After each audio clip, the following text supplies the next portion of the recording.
Halo semuanya, kembali lagi sama aku Jian di channel yang membahas seputar public speaking.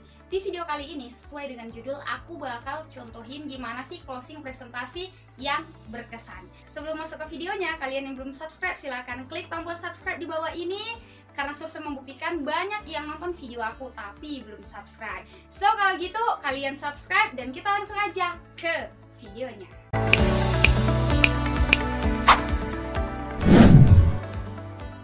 Closing presentasi yang berkesan. Nah, di sini kita ada dua teknik. Teknik yang pertama namanya TOP atau TOP. Apa sih TOP itu? TOP, terima kasih, lokasi saran, dan terakhir pantun. Terima kasih, lokasi saran, dan terakhir pantun. TOP.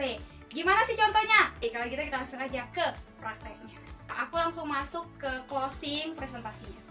Terima kasih atas segala perhatian, mohon maaf atas segala kekurangan. Semoga dengan pembahasan kita kali ini yaitu mengenai public speaking dapat meningkatkan kepercayaan diri dan dapat meningkatkan kemampuan kita untuk berkomunikasi dengan orang banyak. Oleh karena itu kita sebagai generasi muda penerus bangsa, kita harus lebih banyak lagi meningkatkan cara belajar kita dan latihan kita. Belajar public speaking memang butuh waktu, konsisten, dan proses yang gak sebentar. Tapi dengan cara terus belajar dan terus latihan, pelan-pelan kita pasti bisa berkembang.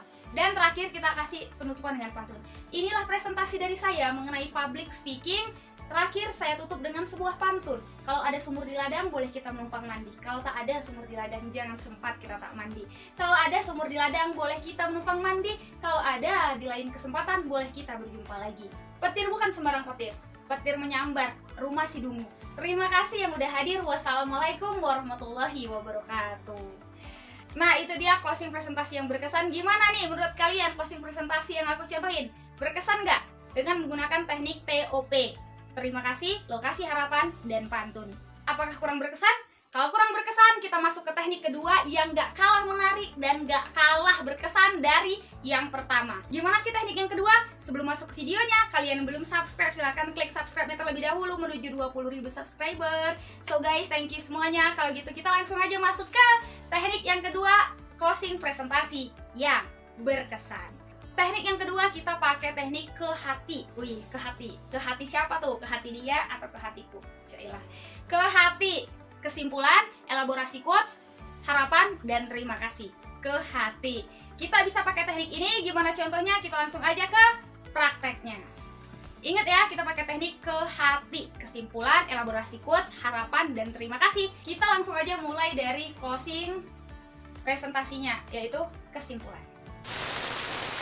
Baiklah teman-teman, inilah presentasi dari saya. Kesimpulan presentasi kali ini adalah bahwa public speaking adalah hal yang sangat penting untuk kita kuasai dan untuk kita pelajari. Karena public speaking dapat meningkatkan kepercayaan yang ada di dalam diri kita. Dengan rasa kepercayaan diri ini, kita mampu berbicara dengan orang lain. Kita dapat berbicara dengan satu orang ataupun kita dapat berbicara dengan orang banyak di luar sana. Dan dengan public speaking dapat menumbuhkan leadership, yaitu jiwa kepemimpinan yang ada di dalam diri kita. Oleh karena itu sebagai generasi muda penerus bangsa, dari sekarang kita belajar public speaking agar menumbuhkan rasa atau jiwa leadership yang ada di dalam diri kita. Dan dengan jiwa kepemimpinan yang ada dalam diri kita, kita dapat berkomunikasi baik ketika kita berada dalam dunia pekerjaan. Kita dapat berkomunikasi dengan bawahan dan kita dapat berkomunikasi dengan atasan. Ini pentingnya public speaking untuk diri kita. Nah, yang ketiga, dengan public speaking kita dapat menyalurkan ide dan pendapat. Bahkan dikutip dari Skills Unit bahwa berbicara di depan umum adalah salah satu cara terbaik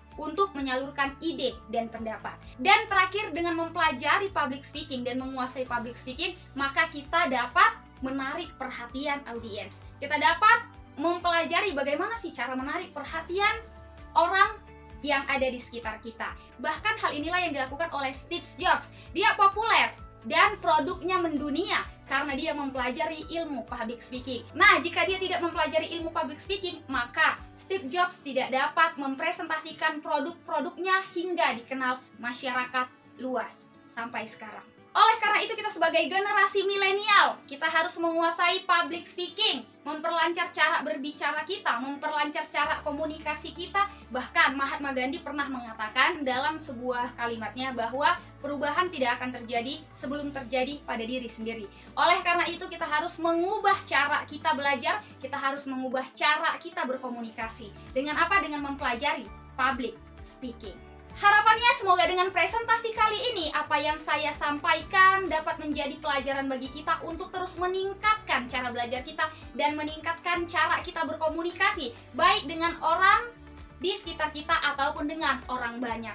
Inilah presentasi dari saya mengenai public speaking. Terima kasih atas segala perhatian. Mohon maaf atas segala kekurangan. Wabillahi taufik wal hidayah. Wassalamualaikum warahmatullahi wabarakatuh.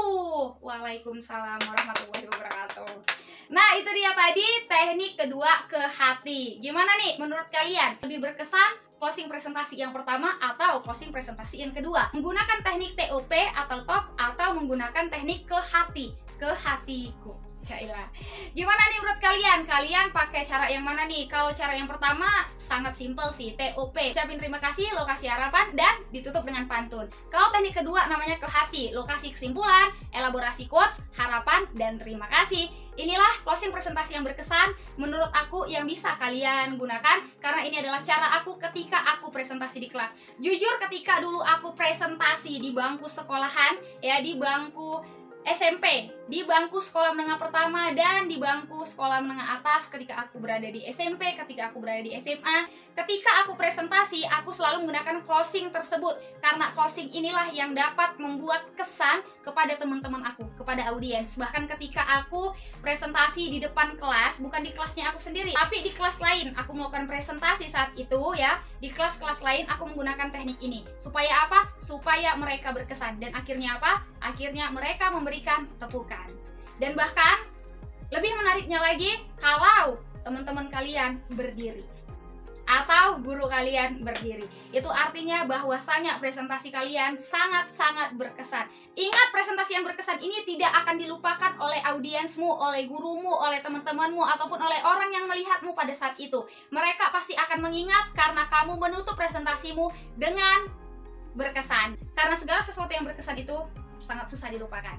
Ya, inilah contoh closing presentasi berkesan menurut aku. Menurut kalian yang mana nih? Yang pertama atau kedua? Kalian komen di bawah. Dan kalau kalian ada pertanyaan seputar public speaking ataupun seputar aku, kalian bisa tanyakan di kolom komentar yang nanti bakal aku jawab di video selanjutnya. So, bagi kalian, makasih udah tonton video ini. Thank you, so goodbye, stay healthy, terus positif. Kita jumpa lagi di video selanjutnya. Jangan lupa follow Instagram aku, jadi selain cepet blablabla. Oke semuanya, makasih udah tonton. Oke semuanya, makasih udah tonton video ini. Thank you, see you, goodbye, stay healthy, terus positif. Kita jumpa lagi di video selanjutnya. Jangan lupa subscribe. Makasih udah tonton video ini. Thank you, see you, goodbye, stay healthy, terus positif. Jangan lupa follow Instagram aku, Jihan Isra. Kita jumpa lagi di video selanjutnya. Bye bye.